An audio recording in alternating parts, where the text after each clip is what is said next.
Hello students, welcome back to my channel. आज मैं आपके लिए ले गया हूँ पार्ट 7 से रिलेटेड वीडियो। जो बच्चे बीए प्रोग्राम कर रहे हैं, सेकंड और थर्ड ईयर में हैं, Delhi university as well regular से, उनके कोर्स में हिंदी ए है, हिंदी का उनके पार्ट 7 है चरखवा चालू रहे, जो कि लिखा है विद्यानिवास मिश्र ने।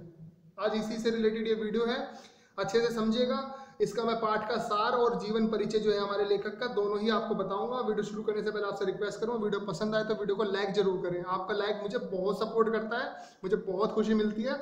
और जो बच्चे नए हैं चैनल पर, पहली बार विजिट कर रहे हैं चैनल पर, मैं उन्हें इन्फॉर्मेशन देना चाहूँगा कि मैं अपने चैनल पर Hindi, English, political science, history, globalisation आदि से वीडियो से रिलेटेड अपलोड करता रहता हूँ। प्लीज़ चैनल को सब्सक्राइब कर लें और प्रेस कर लें बेल आइकन को ऑल नोटिफिकेशन पे, ताकि आपको हमारी नई वीडियो की लेटेस्ट अपडेट मिलती रहे। चलिए शुरू करते हैं। देखिए, लेखक का जीवन परिचय जानना इसलिए जरूरी है क्योंकि जीवन परिचय भी आपके कोर्स में है और आपके पेपर में जरूर आएगा। 5 या 10 नंबर में जीवन परिचय जरूर आएगा। ठीक है, शुरू करते हैं। जीवन परिचय के लिए आपको 4 से 5 बातें ध्यान रखनी होंगी। पहली तो ये कि जब भी आप जीवन परिचय लिखें, उसमें लेखक का जन्म तिथि व स्थान जरूर लिखें। दूसरा, उसकी शिक्षा, जो उन्होंने एजुकेशन क्वालिफिकेशन प्राप्त करी है। तीसरा, अचीवमेंट्स, उन्होंने क्या क्या ख्याति प्राप्त करी है, उन्हें कोई अवार्ड मिला है, कोई पुरस्कार सम्मान मिला है। तो चौथा, उनकी कृतियां, उनकी पुस्तकें कौन सी उन्होंने लिखी है, निबंध, कहानियां, कविताएं कौन सी लिखी है, उनका जिक्र करना बहुत जरूरी है आपका परिचय में। और पांचवा और अंतिम है, उनकी अगर मृत्यु हो गई तो किस वजह से, कहाँ पर और कब हुई थी। ठीक है, ये बातें अगर आप जीवन परिचय में डालेंगे तो आपका पूरा जीवन परिचय भी हो जाएगा लेखक का, और अच्छे मार्क्स भी आपको मिल जाएंगे। शुरू करते हैं। विद्यानिवास मिश्र का जो है जन्म 14 जनवरी 1926 को हुआ था। ठीक है, ध्यान रखें, 14 जनवरी 1926 को गोरखपुर में हुआ। गोरखपुर के जिले में पकड़डीहा गांव में हुआ था। ठीक है ना। उन्होंने प्रारंभिक शिक्षा गांव से ली। ठीक है, शुरुआती जो एजुकेशन होती है, बेसिक एजुकेशन जो है, उन्होंने गांव से ही ली। माध्यमिक शिक्षा गोरखपुर से ली। घर का वातावरण शैक्षिक होने के कारण, यानी इनके फैमिली में पढ़े लिखे लोग थे। ठीक है, माता पिता भी पढ़े लिखे थे।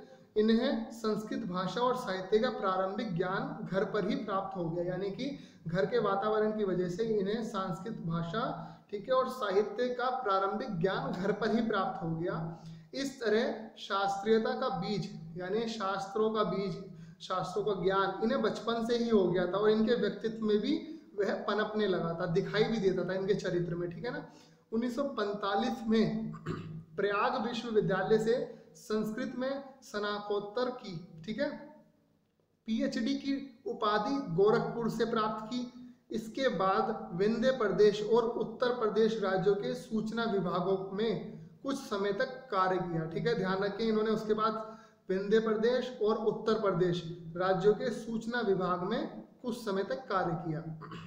इसके बाद गोरखपुर व आगरा विश्वविद्यालय में अध्यापन कार्य किया। ठीक है, पढ़ाने का काम करा, ये अध्यापक बन गए। 1960, 61 और 67, 68 में अमेरिका के कैलिफोर्निया विश्वविद्यालय और वाशिंगटन संस्कृत विश्वविद्यालय में इंडोलॉजी के अतिरिक्त प्रोफेसर होकर गए। ठीक है, वहां पर ये प्रोफेसर बने। 1992 से 94 में दैनिक नवभारत टाइम्स के प्रधान संपादक भी रहे। ठीक है ना, दैनिक नवभारत टाइम्स के प्रधान संपादक भी रहे। आगे बढ़ते हैं। मिश्र जी ने अमेरिका की पत्रिका इनसाइक्लोपीडिया ऑफ हिंदुइज्म के संपादन का कार्य भी किया। साहित्य एवं संस्कृत के विकास तथा ज्ञान विज्ञान की विभिन्न शाखाओं में उल्लेखनीय योगदान के लिए मिश्र जी को समय समय पर सम्मान एवं पुरस्कार मिलते रहे। अब वो कौन से पुरस्कार हैं? जैसे पद्मश्री, देखिए बहुत बड़ी बात है, पद्मश्री, पद्म विभूषण, मूर्ति देवी पुरस्कार, विश्व भारती संस्कृत सम्मान, शंकर सम्मान आदि। ठीक है, आपको ये याद रखना, इनमें से 2 या 3 का जिक्र तो जरूर करना है आपको अपने जब लिखेंगे जीवन परिचय।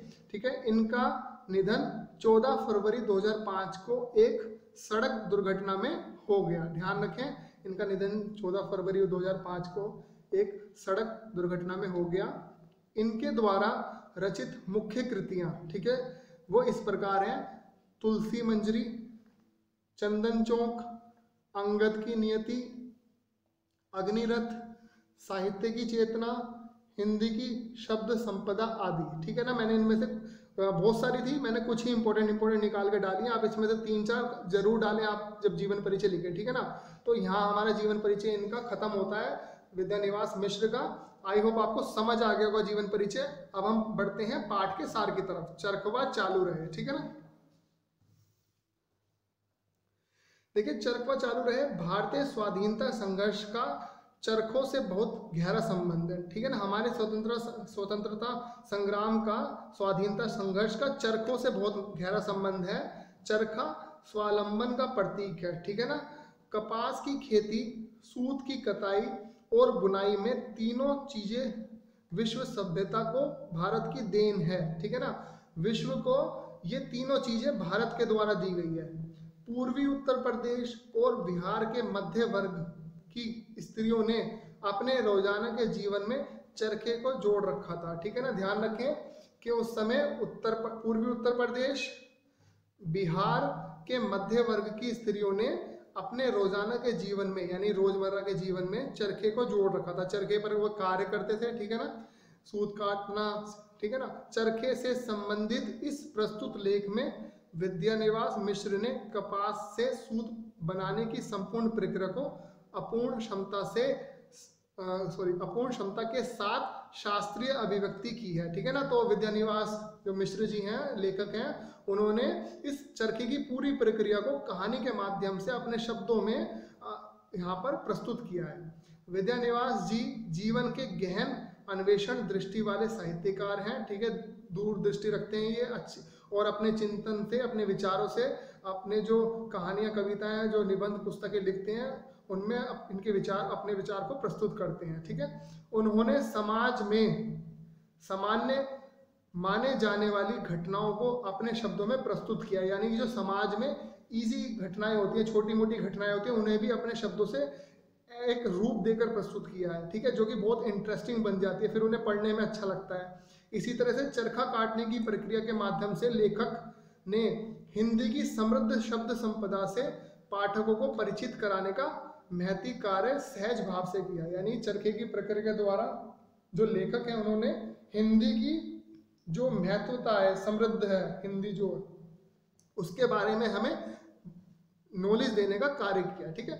लेखक अपने लेख में चरखे से जुड़ी प्रक्रिया को बताने में, अर्थात चरखे से रुई की कताई की प्रक्रिया, यानी चरखे से रुई को कैसे कताई की जाती है की प्रक्रिया, हिंदी के ढेर सारे शब्दों से परिचित कराते हैं। यानी इस प्रक्रिया में वो हिंदी के ढेर सारे नए नए शब्द और बहुत ही खूबसूरत शब्दों को के द्वारा प्रस्तुत कराते हैं इस पाठ को, ठीक है। महात्मा गांधी ने भारतीय जीवन के निकट से देखने और महसूस करने के बाद, ठीक है, जो महात्मा गांधी ने भारतीय जीवन के निकट से देखने और महसूस करने के बाद चरखे के महत्व को स्वीकार किया था, ठीक है। ध्यान रखें, जो गांधी जी हैं वो भी चरखे के महत्व को स्वीकारते थे और स्वाधीनता संग्राम का प्रतीक बना दिया था। फिर उन्होंने उसे स्वाधीनता संग्राम का भी प्रतीक बना दिया था।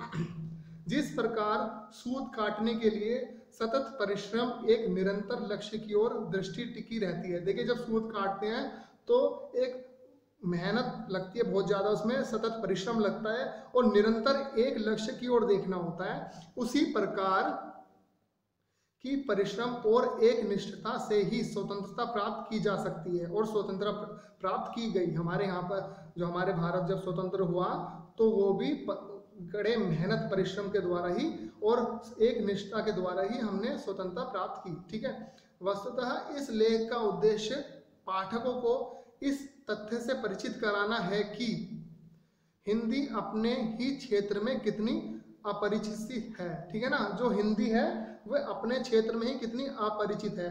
अभी भी हम हिंदी को पूर्णता नहीं जानते, पूरी तरह से हिंदी को नहीं समझते हैं, ठीक है ना।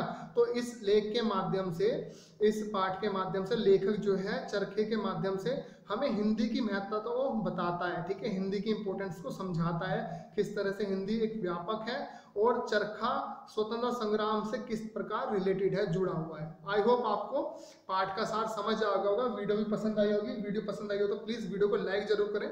आपका लाइक मुझे, मैंने पहले भी बोला है, बहुत सपोर्ट करता है। और मैं आपसे एक इन्फॉर्मेशन और लेना चाहता हूँ।